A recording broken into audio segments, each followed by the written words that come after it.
नमस्कार मित्रांनो, आज आपण पाहणार आहोत की जर तुम्ही तुमच्या बँक ऑफ महाराष्ट्राच्या ATMचा पिन विसरला असाल तर तुम्ही तो पिन कसा चेंज करू शकता। तर चला या व्हिडिओला सुरुवात करूया। यासाठी तुम्हाला तुमच्या जवळच्या बँक ऑफ महाराष्ट्र ATMमध्ये जायचं आहे व तुमचं ATM कार्ड हे इन्सर्ट करायचं आहे।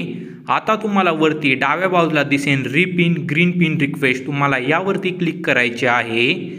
यावरती क्लिक केल्यानंतर तुम्हाला प्रोसीड वरती क्लिक करायचे आहे आणि इथे परत तुम्हाला प्रोसीड वरती क्लिक करायचे आहे। यानंतर तुमच्या मोबाईलवर एक OTP येईल। आता तुम्हाला तुमचं ATM कार्ड काढायचे आहे आणि परत ATM कार्ड टाकायचे आहे।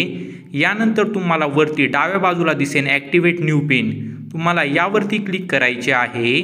यावरती क्लिक केल्यानंतर तुमच्या मोबाईलवर जो पण OTP आला असेल तो OTP टाकून तुम्हाला कन्फर्म वरती क्लिक करायचे आहे। आता तुम्हाला जो पण नवीन पिन टाकायचा आहे म्हणजे पिन चेंज करायचा आहे तो 4 अंकी नवीन पिन इथे टाकायचा आहे।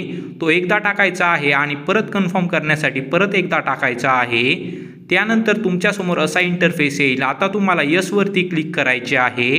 अशा प्रकारे तुम्ही तुमच्या बँक ऑफ महाराष्ट्राच्या ATM पिनला चेंज करू शकता।